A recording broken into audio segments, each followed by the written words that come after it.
Hi, it's Pinky here with some booby tips for you. And I'm going to tell you how to make night feeds easier because you know what? Your newborn doesn't know day from night yet. And tiny tummies don't hold enough milk for your baby to go all night. All night in baby sleep studies is actually only 5 hours, but your newborn's probably going to be feeding, 2 to 3 hourly, maybe 4 hourly through the night. They don't know day from night, so it could be a few weeks yet before they get it sorted. And you need those night feeds to maintain your milk supply because your prolactin levels, which are your milk making hormones, are actually highest at night time. So these feeds are boosting and establishing your breast milk supply. So, women have different breast milk storage capacities. It's not just about supply, it's about the storage capacity and your baby's tiny tummy. That might mean you need to feed your baby more frequently and you might need to give night feeds for longer. But, knowing night feeds are a fact of life right now doesn't make it any easier. So I've got a few tips for you around night feeds. So nighttime, keep the lights dim. Either have a dimmer switch on your big light or have a low voltage, is it voltage or wattage? A dim light bulb in your bedside lamp so that you're not putting bright lights in your baby's eyes and waking him right up at night time. You've got enough light to see that your baby's latched on properly, and you can watch and you can check whether he's got a wet or dirty nappy, all of those sorts of things. But keep the lighting dim because your breast milk has lovely nighttime hormones in it and they'll encourage drowsiness and a quick return to sleep, but you also don't want to get really wide awake too. So, sometimes you can avoid switching on the lights if your baby's near you, so keep your baby close to you. Now, safe sleep guidelines, if you're in Australia, look up red nose. If you're not, look at your, you can still look up the red nose guidelines because the Australian guidelines are, all good and legit and evidence-based. So keep your baby in your room close to you for the first 12 months. These are the guidelines. So keeping your baby near you, especially in the early days when he's waking up, within arm's reach so that you can just reach over and pick him up, or you just get up and pick him up and sit in your chair or sit up in bed, wherever you're going to sit to feed your baby. So keep him close to you. And the other thing about keeping him close to you is that you are going to hear the earliest little hunger signals. You'll hear him snuffling around and, he sounds like a little truffle pig, doesn't he, when he starts to wake up, or those tiny little noises he makes and his hand to his mouth just even before he opens his eyes really wide, because if you leave it too long and your baby's upset or he's crying, and often this will happen if you decide to change his nappy before you feed him, you'll wake him right up, the cold air on his bum or a cold wipe, he'll be wide awake, he'll start to yell, and then you'll have to calm him again before you pop him on the boob, because if a baby's upset, if they're crying, their tongue will be on the roof of their mouth, so it'll make them a little bit harder to latch. Their sucking can be a bit uncoordinated as well, so it can take them a little while to get, sucking really well and having a good feed. So, keep him near you so that you can get up quickly. The other thing is if you're going to change a nappy, it can be, unless he's done a wee or a poo, something, that's going to upset him while he's feeding, if his nappy's really wet, and most nappies wick the water away from the baby anyway. If he's is to give him one side and then let him have a stretch, change his nappy in the middle, and then pop him on the other side.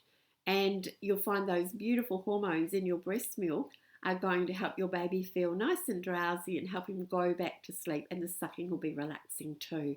So you'll get him back to sleep quite easily. Some mums find, bed sharing helps, but if you're going to do that, I really want you to look up the safe sleeping regulations if you're going to bed share. Now you can look up Professor James McKenna. He's got some really good information. He is from the University of Notre Dame in Indiana, and he's done lots and lots of studies into mothers and babies and how they sleep when they co-sleep, which he defines as being within arm's reach. So having that baby in their own safe space near you, or if they take them into their bed. Now again, you have to take responsibility for this. You have to work out whether you can create a safe space for your baby. If either you or your partner smoke, for instance, it's not safe to be sleeping with your baby.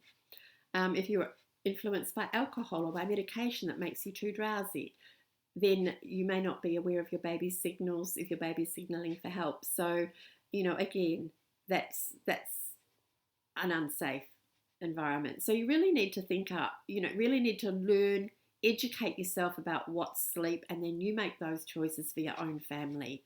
I'm not going to tell you what you should do. I'm just telling you what is safe. Learning to feed lying down. Now, if you're going to feed lying down, this is a beautiful way to get rest, whether it's day or night.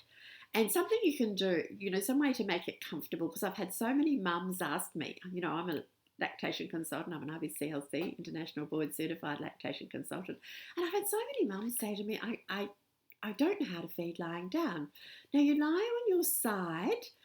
Use 2 pillows, because the gap from your shoulder to your head, if you've only got 1 pillow, you're going to be upside down and you can't even see your baby. So have a couple of pillows beside you. Lie on your side, and you'll have your arm like this. So you'll have your baby in the crook of your arm or protected by your arm. So usually you'll have your knees bent, so your baby's not going to slide down below the blankets if you do happen to doze off. You'll have this cuddle curl. Or you may have your hand up like this and have your baby tucked in under your arm. So, just safe ways of lying, resting, while you feed your baby, and you'll get a nice rest while you're doing this. But just be prepared, to create a safe sleep space just in case you doze off. I mean, you could just as easily doze off sitting in a chair. So, and I have had mothers tell me how they dropped their baby because they were, giving a breast or bottle in a chair. They dozed off and then they dropped the baby. Luckily, these babies weren't hurt. Everybody was quite relaxed and there was carpet on the floor. So, again, create a safe sleep space for your baby.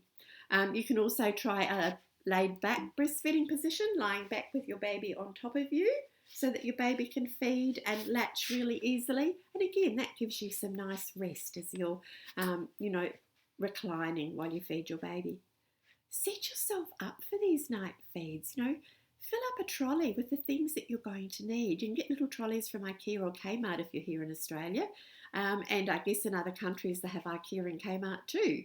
Or maybe a basket. But something that you can move around the house, or you can move close to your bed at night time so that you've got everything that you need.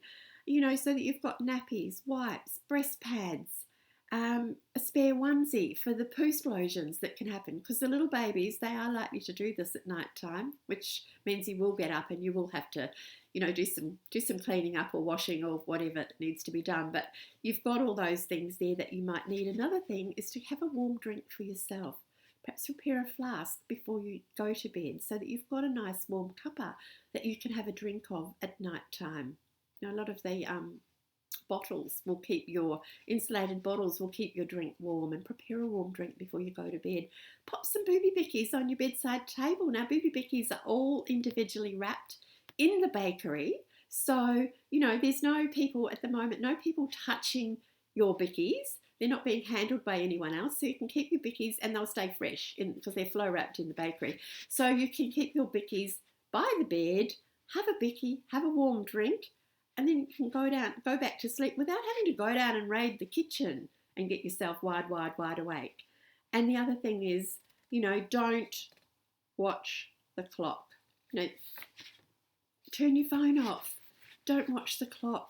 Because you're looking at the time and you're going, you may want to glance at it. It's really tempting, isn't it? But you're sort of going, I've been awake for half an hour and I've been awake for 2 hours and I'm watching the time and your mind is spinning doing the maths as to how much sleep you're going to get tonight and how much sleep you're not going to get tonight. And then, it's only half an hour and he'll be awake again and I haven't got back to sleep again, and then you get all anxious and sometimes you doze off just before your baby wakes again, or your baby keeps on sleeping and you're still awake, worried, he'll be awake in half an hour, there's no point going back to sleep. Or you go, if you've got a watch. Most people don't use watches these days, I guess, unless you've got the Apple Watch or something. But, people are looking at that phone and checking the time, and then the sun starts to sliver through the window and you're thinking, I haven't been back to sleep and it's all going to be morning soon and the other kids will be getting up. Usually when you've got more than one kid, you get a bit better at switching off. But again, you might just be, you've got some kids that are up late, if they're teenagers. I know I had a bonus baby and I had teenagers up late and I had little ones getting up early, and it was all a bit tricky. But I think if instead of doing that maths at night, what you can do is download a meditation so that when you feed your baby, and studies show that actually if you breastfeed your baby in the night, you're more likely to get back to sleep more quickly because you've got those lovely relaxing hormones. But if you haven't and you're doing that maths spinny head thing at night time, download a meditation and listen to it. Now, one that I love is Meditation Oasis, and it's free and it's on iTunes and you can download, and there's a selection of meditations there, and the woman's got a beautiful voice, just really calming to listen to. Another one, meditations by my friend Lena Clark. That's Lina Clark. Sorry, Lena. Lena Clark. Anyway, she's English, but I've worked with her here in Australia. She's a midwife, and she's got a beautiful voice too. So she's got some lovely meditations for new mums, postnatal meditations, prenatal meditations, beautiful things that you can download.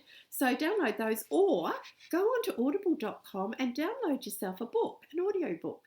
And look, my books are on. My book, Sleeping Like a Baby, Parenting by Heart, Toddler Tactics, 100 Ways to Calm the Crying, they're all on Audible. But I find with Audible it's great because you can set it to play for say 15 minutes or 30 minutes. And then if you do fall asleep, you can go back and rewind and, go over it so you don't miss too much of the plot. But the beautiful thing is if you have missed some information, or you've missed a chapter, or you wake up, next time you go to listen to it, go, don't know what happened there between that and that where I was up to last time. You can actually rewind and do it. But the beautiful thing is knowing, but I must have fallen asleep. I had some sleep. So, it doesn't matter about the book. It matters that you get some sleep. But often it can be a distraction from that crazy maths brain that's working out how many minutes sleep you've got before your baby wakes up. So that's it. Not watching the clock is really important. So, sweet dreams. Try some of these tips to get some happy, healthy sleep in between your baby's waking. And no, this too will pass. And this night waking is, it's actually helpful to you. It's helpful to your body. It's helpful to your milk supply, and it's helping your baby. That night milk's going to, it's really important for your baby and for his development. So sweet dreams.